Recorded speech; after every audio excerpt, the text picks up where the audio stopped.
तो आप सभी को जय भोलेनाथ, हर हर महादेव। तो आज मेरे साथ एक वाक्य हुआ, मतलब एक इंसिडेंट हुआ। जैसे कि वाक्य इंसिडेंट मतलब ये भी नहीं कि ये बहुत अच्छा हुआ, मतलब मैंने एक बात सीखी है और मैं वो आपको बताना चाहती हूँ कि ये अगर हम जीवन में, ये बात अगर हम अपने जीवन में लागू करेंगे तो डेफिनेटली हमारे जीवन में नियमतें आएगी, भगवान का आशीर्वाद मिलेगा और हम जीवन में उन्नति करेंगे। और जहाँ पे हमारे ब्लॉकेजेस लगे हैं, जहाँ पे हमारे काम बनते बनते रुक गए हैं, बिगड़ गए हैं, वहाँ पे मुझे लगता है कि अगर हम छोटी छोटी मदद करें लोगों की तो ये काम अवश्य बनेगा। तो आज ये हुआ कि मेरे ऑफिस, जैसा ही मेरा ऑफिस ऑफ हो गया, उसके बाद मैंने ऑटो करा घर के लिए। ऑटो किया, देन सिग्नल पर मेरा ऑटो रुका और वो ऑटो बिल्कुल नया था, जैसे कि शोरूम से आया है। और भाई जो ऑटो चला रहे थे वो दादा, मुझे लगता है कि एक 50 के 20, 50 के 45-50 के बीच में उनकी एज होगी। तो उन्होंने क्या करा, वो सिग्नल पर वो एक बूढ़ी दादी, उन्होंने रुकाया ऑटो। तो उनको एक सवारी, मतलब मैं एक सवारी थी, और वो दादी ने हाथ दिखाया तो वो ऑटो वाला भैया रुक गया। और उसके बाद मतलब जैसे कि मैंने अब तक, मतलब ऐसे सभी नहीं, पर ऑटो वाले बहुत रूड होते हैं, बहुत रूड होते हैं। ऑटो बिल्कुल बहुत तेजी से चलाते हैं ताकि उनको एक तो सवारियां मिल सके, और कहीं से भी गाड़ी घुसा देंगे, कहीं से भी ऑटो डाल देंगे। और अगर कुछ कोई बीच में आया तो फिर गाली गलौज शुरू हो जाती है। तो बहुत से ऑटो वाले ऐसा करते हैं। तो मैं यहाँ पे शिकायत की बात नहीं कर रही हूँ, एक यहाँ पे जेन्युइन व्यक्ति की बात कर रही हूँ। तो ऑटो वाले भैया ने वो दादी को आराम से बोला कि आप आराम से बैठो, मैं रुकता हूँ, मुझे कोई जल्दी नहीं है। तो वो दादी थोड़ी बहुत एज की थी, जैसे कि 85 85 तक होगी, 80 से 85 साल तक की। तो वो दादी बहुत आराम से बैठी, वो चढ़ नहीं पा रही थी क्योंकि थोड़ा हाँ लेवल हाई था। तो ऑटो वाले ने थोड़े आगे ऑटो किया जहाँ पे थोड़ा सा आराम से वो चढ़ पाए। तो दादी, मतलब कोई कोई इतना सोचता है, कोई कोई नहीं, मोस्टली जो सेंसिटिव पीपल होते हैं वो सोचते हैं। अगर उनके घर में उनके माता पिता होते हैं तो वो सोचते हैं। तो मोस्टली ऐसे सेंसिटिव पीपल होते हैं जो लोगों की मदद करना चाहते हैं जेन्युइनली। तो दादी बैठ गई, फिर ऑटो वाले भैया बड़े आराम से, क्योंकि दादी थी, कुछ ब्रेकर्स वगैरह आते थे तो बहुत आराम से वो उन्होंने गाड़ी, उनका ऑटो चलाया। और उसके बाद जब उनकी सवारी, जिनको जहाँ पे पहुंचना था उनका डेस्टिनेशन, मतलब वो दादी मुझसे पहले ही उतर गई थी। तो जब वो उतरी ना, वो कैसे है मतलब अपनी दादियों की आदत क्या होती है, उनके जो जो भी पहनावा है, तो दादी, उन्होंने नौवारी पहनी थी।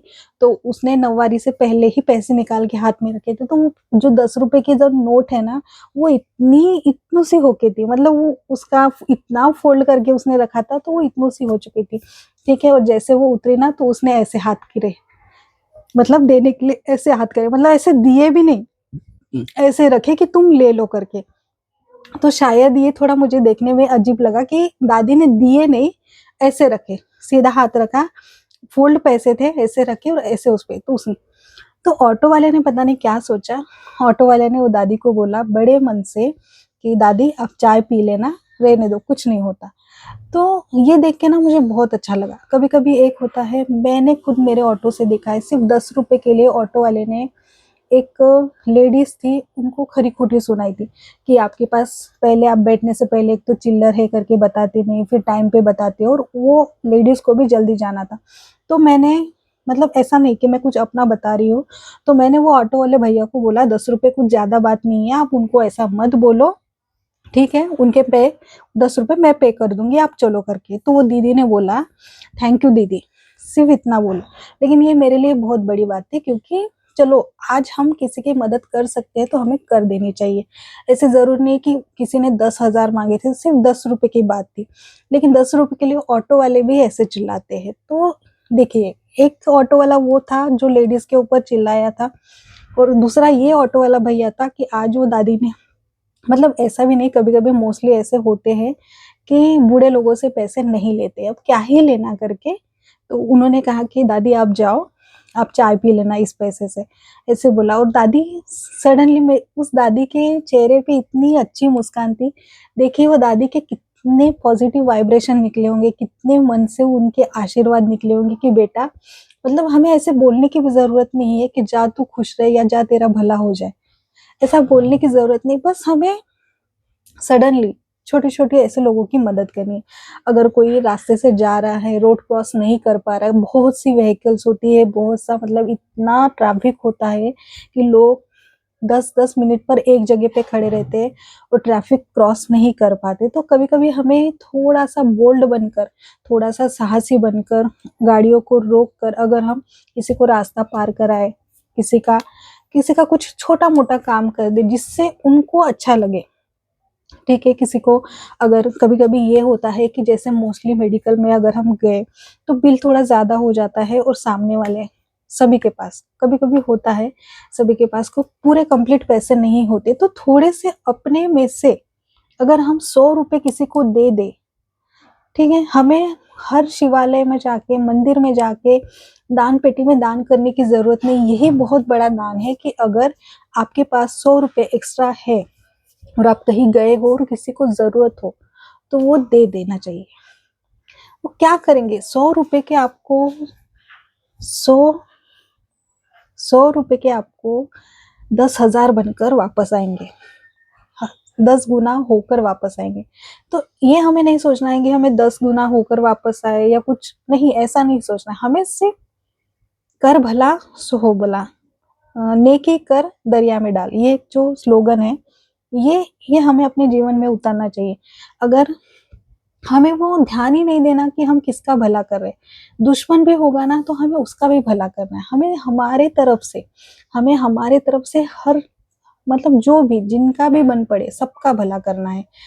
यही बोलना है कि जैसे कि मैंने कल की वीडियो में कहा कि अगर आपको कुछ चीज़ चाहिए, आपको आपके जीवन में कुछ चाहिए, तो जिसके पास है ना, आप उसके लिए दुआ करो। आप उसके लिए प्रार्थना करो, खुद के लिए प्रार्थना मत करो। जैसे कि हम भगवान के सामने जाते हैं, हम कहते हैं कि भगवान मुझे ये चाहिए, ठीक है? हम क्या कहते हैं मुझे चाहिए, तो होता है। अब ये बात आपको उतना समझ में नहीं आएगी लेकिन मुझे जिस वे में आपको बताना है, मुझे जिस लहजे में आपको बताना है वो मैं शायद आपको नहीं बता पाऊँगी। पर मोस्टली अगर हम लोगों के लिए प्रेयर्स करें, प्रार्थना करें ना, तो भगवान उनको दे ना दे लेकिन अपने को पहले देते हैं। ये एक फ़ॉर्मूला है। अगर जीवन में कुछ चाहिए ना हमें, जीवन में कुछ चाहिए ना तो लोगों को ऐसे करे कि सर्वे जना सुखिनो भवन्तु, मतलब भगवान सबका कल्याण करे, सबको स्वस्थ रखे, सबको आनंद में रखे, सबको रईस बनाए, सबको पैसे वाले बनाए। मतलब जैसे-जैसे हम ऐसे लोगों के लिए दुआ करते रहेंगे, तो वो दुआएँ लाख गुना होकर हमारी तरफ आती है, हमें मिलती है। तो एक ये छोटी-सी कहानी थी वो दादी की कि कैसे लोग अच्छे भी होते हैं, कैसे लोग बुरे भी होते हैं, अपना-अपना समय। तो मैंने ये दोनों भी सिचुएशन देखी है कि ऑटो में बैठे जैसे कि आप कहीं जा रहे हो, तो कोई रूड बिहेव करता है, कोई बिल्कुल देखिए, मुझे एक बात पता है, ऑटो वाले के पास हमेशा चेंज होता है, हमेशा होता है और वो रखते हैं। जब भी इंसान घर से निकलता है, खाली पॉकेट नहीं निकलता है। लेकिन मोस्टली ऑटो वाले क्या कहते हैं कि मेरे पास चिल्लर नहीं है, मेरे पास चेंज नहीं है। तो ऐसे में क्या करता है, वो एक तो खुद का दिमाग भी खराब करता है और हम जो सुबह-सुबह अपना मूड अच्छा करके, प्रार्थना करके, अच्छा-सा मन अच्छा-अच्छा कर कर जो घर से निकलते हैं, वहाँ पे ऑटो वाले के साथ बहसबाजी होती है। मैंने तो हमेशा करी है, मैंने हमेशा ऑटो वाले को ऐसा हो ही नहीं सकता कि आपके पास चेंज नहीं है।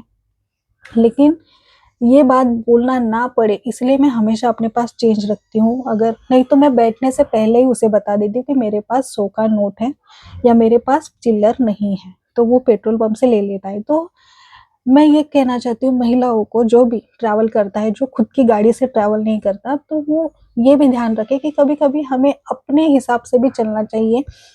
वो उसके पास रहे ना रहे लेकिन हमारे पास हमेशा हमें चेंज रखना चाहिए। घर से निकलते ही वक़्त किसी शॉप से आप चेंज करवा सकते हो या कहीं छोटा-मोटा जहाँ पे रोज़ के 10-12, जैसे कि मेरे घर से निकलते हुए प्रेस का शॉप है, तो वो चाचा के पास हमेशा 10 के चेंज होते हैं, तो मैं हमेशा उनकी तरफ से 10 के नोट्स ले लेती हूँ, तो जिस वजह से मेरे पास हमेशा चेंज होते हैं। बड़ी नोटें रखती हूँ, कभी वो काम क्योंकि कभी-कभी पेट्रोल पंप से वो भी मैं चेंज करा सकूँ, तो ऐसा अगर हम अपने लिए, अपने सहूलत के लिए अगर हम रखें तो ये हमारे लिए भी अच्छा होगा। तो मैं यही कहना चाहती हूँ कि जीवन में अच्छे बुरे लोग आपके जो ट्रैवल है, आपका जो जहाँ भी आप जाते हो, ऑफिस जाते हो, कहीं पे भी घर के बाहर निकलते हो, तो आप हमेशा आपके पास एक तो पैसे रखो, ताकि आपको किसी का सुनना ना पड़े। क्योंकि भले ही वो कुछ नहीं कहते, लेकिन 2 शब्द कहते हैं जिससे हमें बहुत बुरा लगता है। इसलिए खुद हमेशा खुद का मन अच्छा रखने के लिए खुद से प्रिपेयर होते रहिए। मतलब खुद अच्छी बातों के लिए प्रिपेयर रहिए, खुद का काम खुद करिए और ऐसे ही लोगों की छोटी-छोटी मदद करते रहिए। जहाँ पे भी आपको लगता है कि आप मदद कर सकते हो, वहाँ पे मदद कीजिए और जहाँ पे लगता है कि नहीं कर सकते तो सीधा मुँह पे बोल दीजिए, ताकि आपके ऊपर भी प्रेशर ना रहे। अगर कभी कोई आपसे एक उम्मीद बाँधता है कि आप उनकी मदद करेंगे और आप बोलते हैं कि ठीक है मैं देखता हूँ, तो देखता हूँ इसका मतलब ये होता है कि आपने उसे मना नहीं करा है, तो वो आपके ऊपर डिपेंड हो जाएँगे। तो उस समय आपने सीधा-सीधा एक बता देना है कि देखिए, बनेगा तो नहीं, लेकिन मैं प्रयास करूँगा। लेकिन आप पूरा-पूरा मुझ पर डिपेंड मत रहिए। मतलब कैसे? इससे ये भी होगा कि आप भी सेफ रहेंगे और आपके ऊपर कोई प्रेशर भी नहीं आएगा। तो ऐसे ही हमें मदद करनी है, बहुत लोगों की मदद करनी है, क्योंकि यही मदद हमें भविष्य में हमारे जो ब्लॉकेजेस होते हैं, हमारा जो काम नहीं बनता, क्या पता एक छोटी-सी किसी की मदद हमारा एक बड़ा काम सफल कर दे। तो हमें यही सोचना है कि नेकी कर दरिया में डाल। हमें उससे वापसी की उम्मीद नहीं करनी, क्योंकि हमें उससे वापस नहीं मिलता, हमें ईश्वर की तरफ से वापस मिलता है। हम अच्छा करेंगे, हमें अच्छा वापस मिलेगा, हम बुरा करेंगे, हमारा बुरा वापस मिलेगा। और हर चीज़ 10x होकर आती है, मतलब 100 गुना होकर आती है आपके पास, 10 गुना होकर आती है आपके पास। तो हमेशा ध्यान रखिए, अपना लहजा सुधारिए, लोगों से बात करते वक़्त प्रेम से बात करिए, कहीं भी रूड होने की ज़रूरत नहीं है। क्यों चिड़-चिड़ करना, हर बात के लिए सड़ते-कुढ़ते रहना, बिल्कुल नहीं करना है। हमें हमेशा सहज रहना है, न्यूट्रल रहना है, सोचना है कि पता नहीं उसके लाइफ़ में क्या प्रॉब्लम चल रही है और हम किस वे में बात कर रहे हैं, हम क्यों इतना उस क्योंकि हमारा किसी के ऊपर अधिकार नहीं है। हम किसी से भी तू तड़ाक से बात नहीं कर सकते, तो हमेशा किसी से भी बात करिए, रिस्पेक्ट से बात करिए, आदर भाव से बात करिए। भैया, भाई, बहन, आंटी, जो भी आप जिस लहजे में बात करेंगे, एक आदर सत्कार के साथ बात करिए, क्योंकि सामने सुनने वाला भी उसको भी सही लगेगा, आपको बोलने में भी अच्छा लगेगा। तो आप अगर किसी का मन सुखी नहीं कर सकते, तो हमें दुखी भी नहीं करना है, हमें किसी को बुरा-भला नहीं कहना है, हमें सबके लिए अच्छा सोचना है और सबके लिए अच्छा करना है। ये जब आप अपने जीवन में उतारेंगे, तो आपका जीवन हमेशा के लिए परिवर्तन होगा और आपके जीवन में अच्छा होना शुरू हो जाएगा। इसीलिए कहते हैं ना कि लोगों में प्रेम हो, प्राणियों के लिए सद्भावना हो और विश्व का कल्याण हो। हम इसीलिए कहते हैं, क्योंकि इससे ना हमारा अंतर का हमारा अंतर्मन ये प्रकाशित होता है और हमारे जीवन में सच में उजाला होता है। तो करके देखिए, लोगों की सेवा कीजिए। जय भोलेनाथ।